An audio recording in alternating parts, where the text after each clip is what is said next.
सत्येशं सत्यसंकल्पम्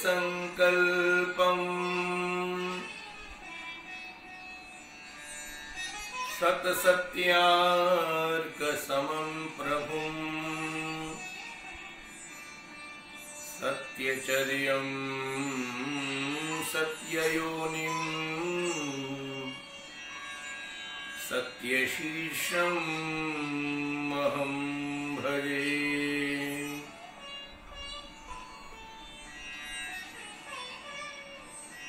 लोका समस्ता सुखिनो भवन्तु। लोका समस्ता सुखिनो भवन्तु। लोका समस्ता सुखिनो भवन्तु। सभी आत्मीय जनों को मेरा जय श्रीमन नारायण, जय श्री राधे, जय श्री कृष्ण।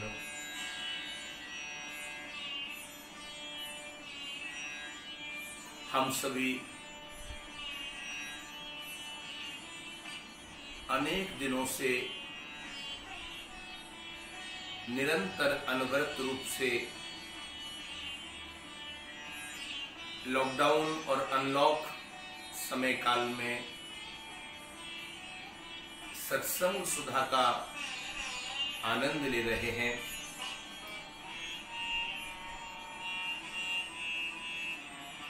कल यानी 21 जून 2020 आप सभी अवगत हैं, कल का जो दिन है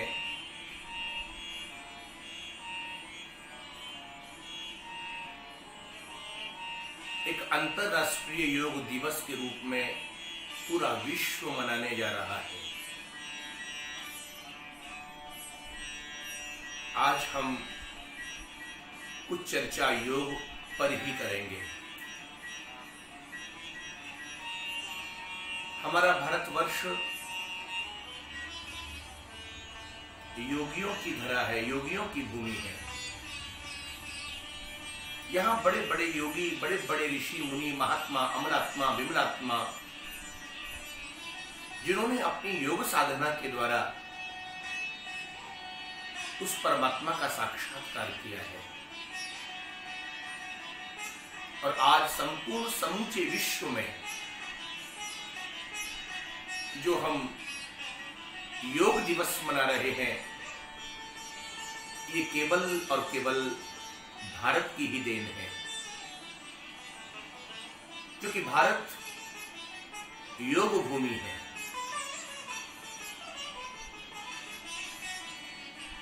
आप सभी को कह दूं, विनम्र निवेदन कर दूं, योग क्या है? युज धातु से शब्द बना है योग। योग का सीधा तात्पर्य है जीवात्मा का परमात्मा से जो मिलन है, उसी का नाम है योग। जीव का उस ब्रह्म से, जीवात्मा का उस परमात्मा से कैसे साक्षात्कार हो, ये जो प्रोसेस है उसी का नाम है योग। और एक बात कह दूं, यदि हम उस भगवान को पाना चाहते हैं, उस परमात्मा ईश्वर का साक्षात्कार करना चाहते हैं, तो हमको भी योग का ही आश्रय लेना पड़ेगा। और योग शास्त्र में पतंजलि ने उस भगवान को पाने के लिए 8 सीढ़ियां बताई। और मैं तो कहता हूं ये 8 सीढ़ियां, ये अष्टांग योग ही उस भगवान की कृपा का भाजक बनने के लिए, उस परमात्मा को पाने के लिए एकमात्र साधन है। यानी 8 सीढ़ियों का यदि हम आश्रय ले लें, सहारा ले लें, तो हम निश्चित रूप से उस भगवान तक निश्चित पहुंचेंगे और उनको पाएंगे। और वो 8 सीढ़ियां कौन सी हैं, जिसको हम अष्टांग योग के नाम से जानते हैं। पहली सीढ़ी का नाम है यम, दूसरी है नियम, तीसरी है आसन, चौथी है प्राणायाम, पांचवी है प्रत्याहार, छठी है धारणा, सातवीं है ध्यान और आठवीं है समाधि। यम, नियम, आसन, प्राणायाम, प्रत्याहार, धारणा, ध्यान और समाधि। आज एक बहुत बड़ा आश्चर्य होता है जब हम दुनिया में देखते हैं। आज एक इंसान, एक मानव पहली सीढ़ी पर पांव रखता नहीं, दूसरी सीढ़ी पर पांव रखता नहीं, तीसरी सीढ़ी का सहारा लेता नहीं और सीधे 7वीं और 8वीं सीढ़ी को पाकर पहुंचना चाहता है मंजिल पर। परिणाम गिरना निश्चित है, निश्चित है उसका पतन। हमें किसी मंजिल पर यदि पहुंचना है, यदि हमें किसी मंजिल पर पहुंचना है, तो हमें लिफ्ट या सीढ़ियों का सहारा लेना ही पड़ेगा। और सीढ़ियों का जब सहारा लेंगे तो हमारा कर्तव्य है कि एक एक सीढ़ी के पायदान पर पांव रखते हुए एक के बाद दूसरी, दूसरी के बाद तीसरी, तीसरी के बाद चौथी हम मंजिल तक पहुंच जाएंगे। आज एक मेरा विनम्र आग्रह है, निवेदन है, गलती क्या हो रही है और कहां हो रही है। हम लोग पहली, दूसरी, तीसरी यानी यम, नियम, आसन, प्राणायाम, यम नियम का पालन करते नहीं और सीधे प्राणायाम करते हुए और धारणा, फिर ध्यान यानी मेडिटेशन, योगा, योग। जो एक पद्धति है, जो एक प्रोसेस है, पहले हम यम का पालन करें, फिर उसके बाद नियम का पालन करें, उसके बाद आसन को जीतें और उसके बाद फिर प्राणायाम करें। यह है एक पद्धति, योग की पद्धति। इसे कहेंगे योग का एक विधान। अब आप लोग जिज्ञासु हैं, आप लोग पूछ लेंगे मेरे से, यम क्या है? ये अष्टांग योग में पहली सीढ़ी है, पहली बात है यम। यम क्या है? यम कहते हैं अहिंसा, सत्यास्तेय, परिचर्या, परिग्रह, यमा। ये 5 हैं यम। यम क्या है? अहिंसा का पालन करना, अहिंसा। यम क्या है? सत्य का पालन करना। यम क्या है? अस्ते, कभी चोरी ना करना। परिचर्या, बैठकर परस्पर भगवत वार्ता करना। और 5वां अपरिग्रह, कभी संग्रह ना करना जीवन में। अहिंसा यम है। इसलिए अहिंसा ही परमो धर्म। इसलिए विनोबा भावे ने कितनी सुंदर व्याख्या की है। हम लोग सभी हिंदू हैं, और हिंदू कौन है? हिंदू कौन है? हिंसा या दूयते हिंदू, जहां पर कोई अहिंसा, जहां पर कोई हिंसा नहीं है, जहां विचारों में, जहां भावनाओं में, जहां क्रियाओं में किसी प्रकार की कोई हिंसा नहीं है, जहां वाणी में भी कोई हिंसा नहीं है, उसका नाम है हिंदू। ये हमारी जो वैदिक सनातन संस्कृति है हम हिंदुओं की, वो वैदिक सनातन संस्कृति हम हिंदुओं को आदेश करती है कि अहिंसा ही परमो धर्म हो, तभी हम हिंदू कहलाएंगे। हिंसा या दूयते यस्य, जहां किसी प्रकार की कोई हिंसा नहीं। पर मुझे याद आता है अभी 3 दिन पहले की जो घटना जो चीन के साथ घटी है। हम लोग भारतवासी, हमारे भारत के, हमारे इस राष्ट्र के जो सैनिक हैं वो अहिंसा का पालन करते हुए, उसी राष्ट्र धर्म का पालन करते हुए परस्पर एक वार्ता के लिए जहां पर पेट्रोलिंग हो रही थी, उस सीमा पर, भारत को सीमा की उस सरहद पर हमारे भारत के सैनिक तो केवल वार्ता के लिए, एक पेट्रोलिंग के लिए, परस्पर एक संदेश के लिए, लेकिन उस चीन को देखिए, उसने कितना बड़ा विश्वासघात किया, कितना बड़ा धोखा दिया है, एक कितना बड़ा कायराना एक हमला किया है कि हमारे भारत के सैनिकों पर, उस आर्मी पर हिंसा की है, हिंसात्मक कार्रवाई की है। हम कभी भी हिंसा के लिए आगे नहीं बढ़ते, हम तो अहिंसा का ही एकमात्र पाठ जानते हैं, क्योंकि हमारी वैदिक सनातन संस्कृति केवल अहिंसा ही परमो धर्मो इसका पाठ पढ़ाती है। यम क्या है?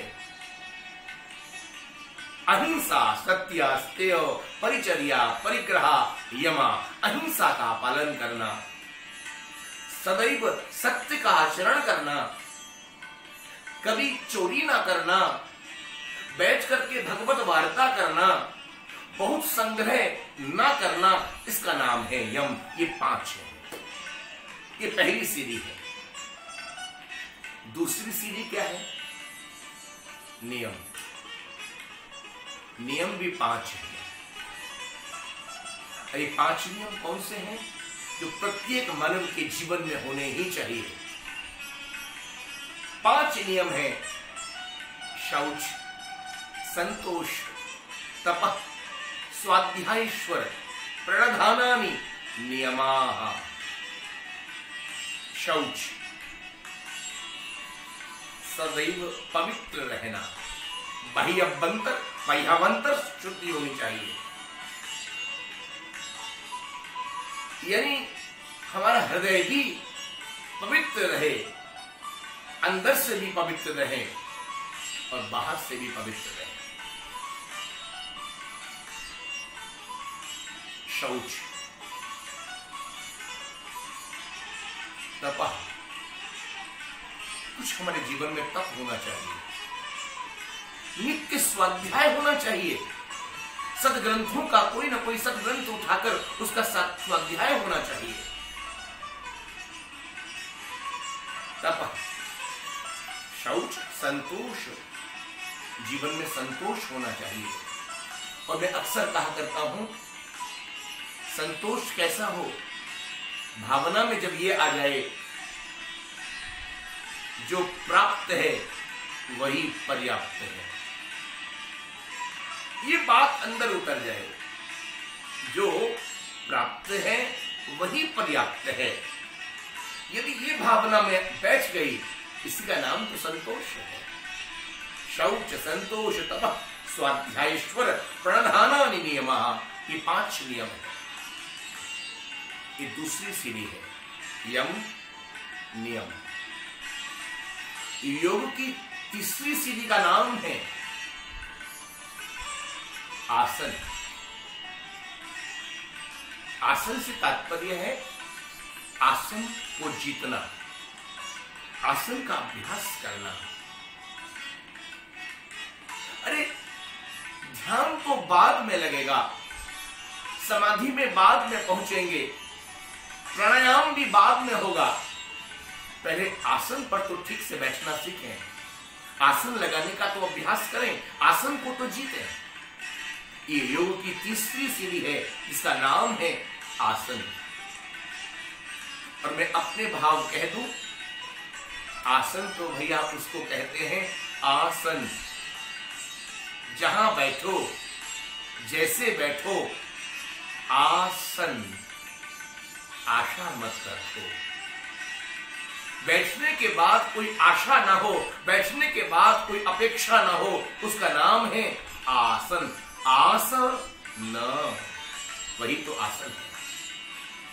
पहली सीढ़ी है योग की यम, योग की दूसरी सीढ़ी है नियम, योग की तीसरी सीढ़ी का नाम है आसन, और योग की चौथी सीढ़ी का नाम है प्राणायाम। प्राणायाम आप सभी जानते हैं, पूरक, रेचक और कुंभक। इस प्राणायाम के द्वारा हम अपने उस इम्यूनिटी सिस्टम को बलवान, पुष्ट करते हैं। प्राणायाम से हमारा जो रोग प्रतिरोधात्मक शक्ति है उसको बल मिलता है, वो पुष्ट होती है। उस प्राणायाम के द्वारा इंद्रियों का निग्रह होता है। जो बलवती इंद्रियां अपने अपने विषयों की ओर अनवरत रूप से दौड़ रही हैं, जब प्राणायाम करते हैं तो प्राणायाम का परिणाम फल क्या है? इंद्रियों का निग्रह। मन बुद्धि चित्त, जो भी हमारी 5 ज्ञानेंद्रियां हैं, 5 कर्म, सबका निग्रह होता है प्राणायाम। इम्यूनिटी बढ़ती है। ये कौन सी सीढ़ी है? चौथी सीढ़ी है, यम, नियम, आसन, प्राणायाम। योग की 5वीं सीढ़ी का नाम है प्रत्याहार। प्रत्याहार किसको कहते हैं? प्रत्याहार से सीधा तात्पर्य है कि जो इंद्रियां विषयों की ओर दौड़ रही हैं, आंखें रूप के लिए, कान सुंदर गीतों के लिए, ये जो इंद्रियां अपने अपने विषयों की ओर दौड़ रही हैं, दौड़ती हुई उन इंद्रियों को मोड़ना, ये जो प्रोसेस है, ये जो पद्धति है, इसका नाम है प्रत्याहार। ये कौन सी सीढ़ी है? 5वीं। 6ठी सीढ़ी का नाम है धारणा। एक स्वरूप को धारण कर लें, ये योग की 6ठी सीढ़ी है। जो भी आपके इष्ट हैं, जो भी आपके आराध्य हैं, उनको आप अपने हृदय में धारण कर लें। धारणा, एक धारणा बनाएं अपने जीवन की। 7वीं सीढ़ी का नाम है ध्यान। ध्यान, आंखें बंद करके, ध्यानस्थ होकर के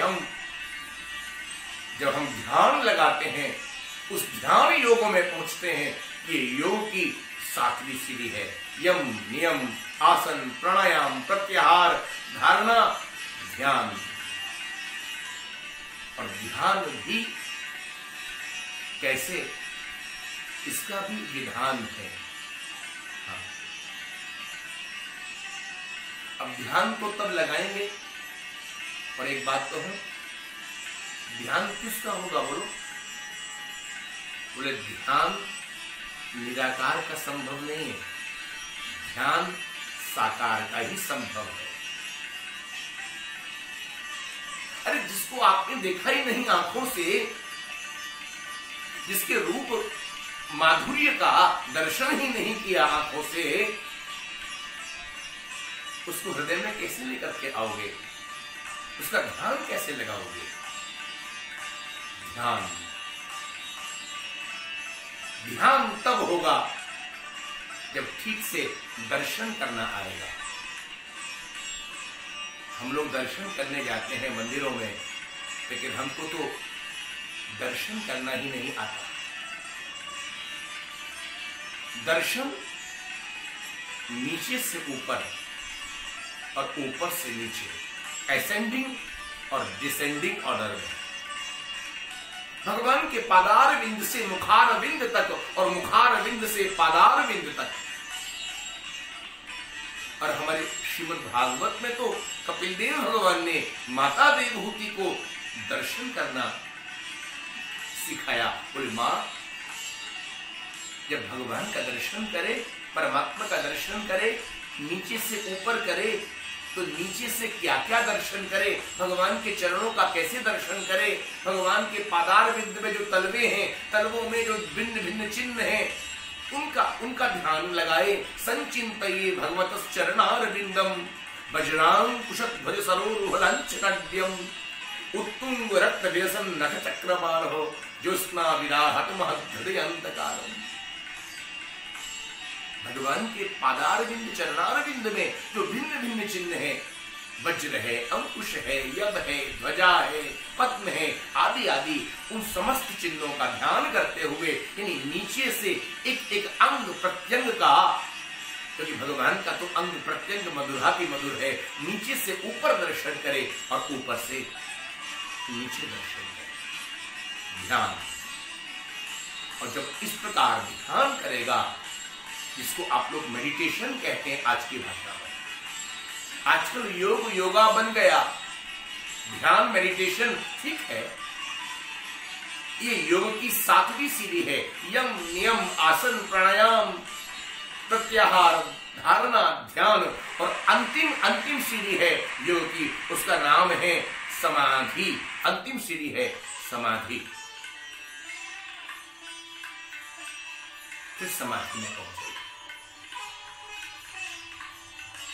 ये अष्टांग योग ही 8 सीढ़ियां हैं उस परमात्मा तक पहुंचने के लिए।